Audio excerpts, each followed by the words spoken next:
Hey, what is going down, guys? TalkNorwichCity here, back with an interview with BBC Radio Norfolk's Rob Butler. Rob, I think it's been like 4 years since we've got you on the channel properly. So you're back today. We're speaking about deadline day. I've done some reaction videos to it today.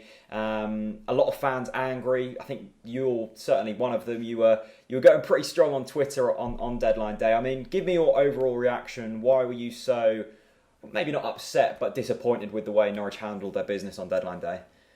Yeah. Hi, everyone. Yeah, first of all, I will apologise if this connection is not very good, but, in Norfolk, they can't sort broadband out yet, so we're all struggling. I know you are as well, Jack, so bear with us. But, yeah, I was a bit disappointed, Jack. I mean, we've just heard Jez Moxie's interview, and I think credit to Jez Moxie. He came out and did the interview that all fans wanted to hear. I think, without blowing our own trumpet too much, I think Chris Gorham did a brilliant job asking the questions that people wanted to hear asked. And I think, he certainly didn't pull any punches, which he never would anyway. But, that's great that he got those questions asked. And I think a lot of people are disappointed with what Jez Moxie had to say and the way he said it. And it's kind of this little old Norwich mentality that's still there.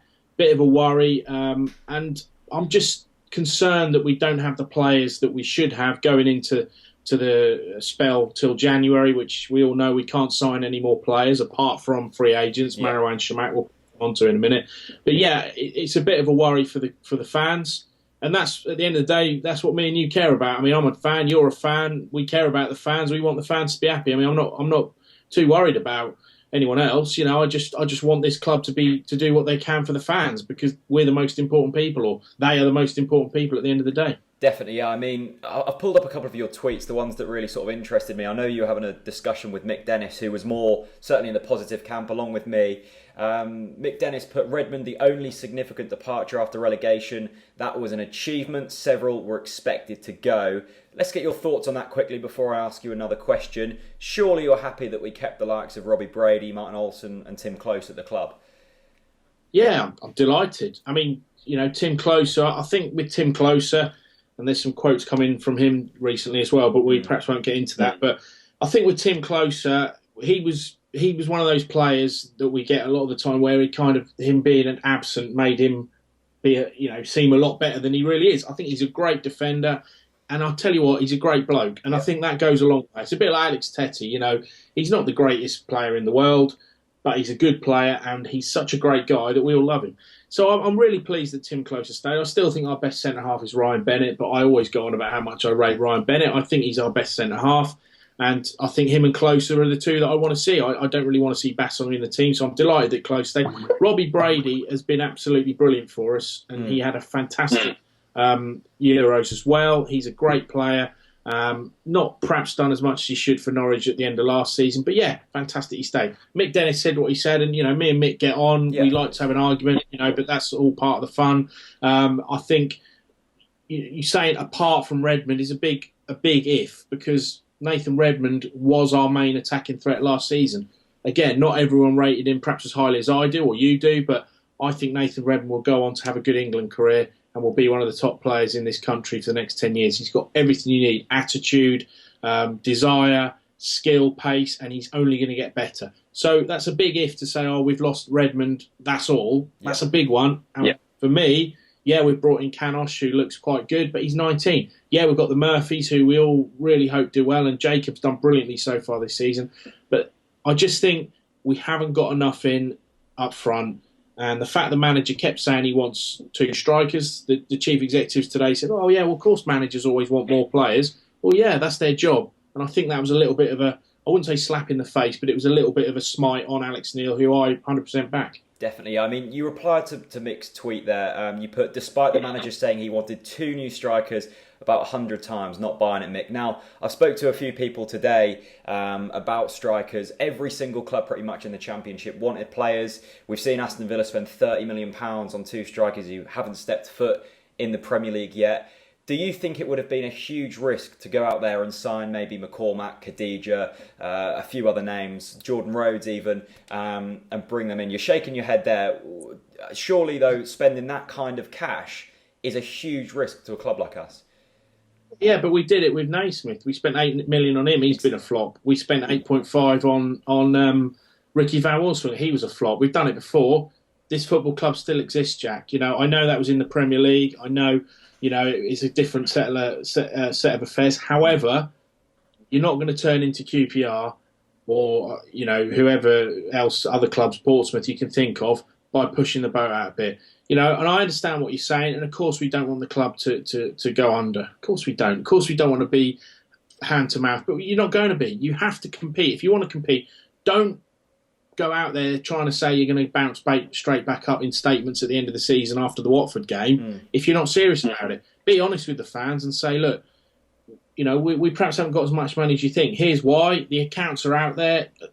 That'll give me a headache reading it, and perhaps that makes me a bad reporter, but I can't, The bottom line is I know we've been, 4 years, the last 5 in the Premier League, something like that. My memory always ruins me, but we've been a Premier League club, and that money must be there. Where's it gone if it's not there? So I know what you're saying, Jack, and I totally agree. You don't take too big a risks, but we were in for Ross McCormack. You don't go in a Rolls-Royce showroom with mini money in your pocket. If you want to buy the best car, you can buy it and you go in there. So why are we even looking for Ross McCormack if we can't afford him or we can't afford his wages? By all accounts, we were gazumped by wages, which is fine. But the club need to come out and tell fans that. The fans just need to know. That's all they ask. It's not a big secret. The football club, at the end of the day, for me, they're owned by Delia and Michael, but really, in the grand scheme of things, it's owned by the fans. That's how a football club exists. And all fans want is just to be told. And as reporters, you, me, Chris Gorham, whoever we are, all we can do is try and ask those questions. And credit to the club for putting Jez Moxie out today. I think that was a good thing. I think the interview's going to be poured over. They're trying, but I just think some things, if you explain it to people, you might just get them off your back. Yeah, definitely. I think we can probably all agree since Dave McNally's left and Ed Balls has come in, the club will certainly be a lot more open with what's being said, and sort of the relationship with the fans seems to be better. The final thing I'm going to ask you, you've said there countless times, you don't think we've got the firepower going forwards. We've signed Nelson Oliveira, a player who's played Premier League football, scored a lot of goals in a struggling, scored goals in a struggling Nottingham Forest side. And we're also looking fairly likely of signing Marouane Chamakh. We've kept hold of Jerome. We've still got Kyle Lafferty on the books, who his relationship with most fans is certainly questionable. But there's 4 strikers there. Middlesbrough finished second last season with a top goal scorer of just 8 goals. We've got a hell of a lot of players in behind the striker. What do we do now? And do you think we're good enough to go up this season, despite the lack of signings this transfer window?